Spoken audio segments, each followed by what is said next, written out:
बांकीपुर के हार के बाद भारतीय जनता पार्टी के कार्यकर्ताओं पे कुछ बाकी बचा ही नहीं है और 12 साल का ही रिटर्न गिफ्ट मिला है बीजेपी को। बीजेपी अगर कुंदरकी की तरह चुनाव लड़ती या बंगाल की तरह चुनाव लड़ती, बीजेपी फोर्स को लगा देती और जैसे चुनाव लड़ते हैं बीजेपी के लोग, तो बीजेपी की हार नहीं होती। ये आपको हमको समझने की बात है। उन्होंने बिना पुलिस प्रशासन को लगा के, बिना बेईमानी किए, बिना ईवीएम पे कुछ घोटाला किए देखना चाहते थे कि कितनी नाराज़गी है उन्हें। इसलिए धोखे में मत रखो आप भी, और ना हम धोखे में हैं। ये हार नहीं है, उन्होंने अपना तय किया है कि बिना बेईमानी के जनता कितना वोट देगी।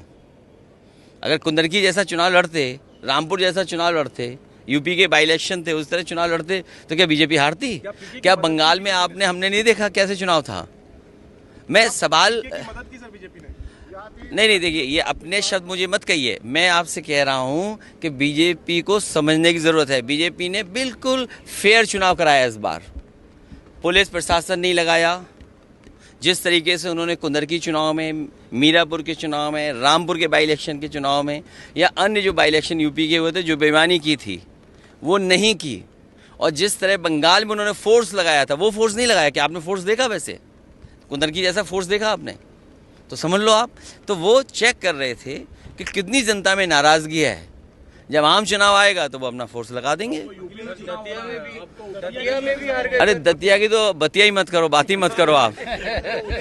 हमें खुशी है कि दतिया की जनता ने और समाजवादी कार्यकर्ताओं ने जिम्मेदारी से साथ दिया इंडिया गठबंधन का। नहीं, न केवल बात की, मैंने कांग्रेस पार्टी के प्रदेश अध्यक्ष, उनसे बातचीत हुई और हमारी पार्टी का जो भी संगठन है, मध्य प्रदेश का और झांसी का, क्योंकि रिश्तेदारियां हैं आपस में, विधानसभा में इधर उधर दोनों क्षेत्रों में एक दूसरे की रिश्तेदारियां हैं, तो जो मदद और सहयोग कर सकते थे हम लोगों ने किया। किरण रिजिजू ने कहा है कि समाज यहाँ पे जो प्रोटेस्ट देखा हमने जैन जी, तो वो कॉकरोच जनता पार्टी के साथ देखी। बांकीपुर में एक थर्ड फोर्स प्रशांत किशोर के साथ। तो आपको लगता है कि जो ट्रेडिशनल पार्टीज हैं, सपा, कांग्रेस, ऑपोजिशन, इनके लिए एक चिंता का विषय है या नॉट अ वरी? मैं आपके लिए भी चिंता का सवाल है। मेन स्ट्रीम मीडिया को भी चिंता करनी चाहिए, सोचना चाहिए कि मेन स्ट्रीम मीडिया आपसे आगे चला गया। मेन स्ट्रीम मीडिया को चिंता करना चाहिए कि मेन स्ट्रीट मीडिया आगे चला गया। जो लोग सड़क पे थे, जो बीच में थे जनता के, आप पहुंच नहीं पाए, वो कारण मैं नहीं बोलना चाहता हूं, आपको भी जाना चाहिए था। इसलिए किसी को चिंता करने की ज़रूरत नहीं है। बीजेपी ने बहुत फेयर इलेक्शन कराया है।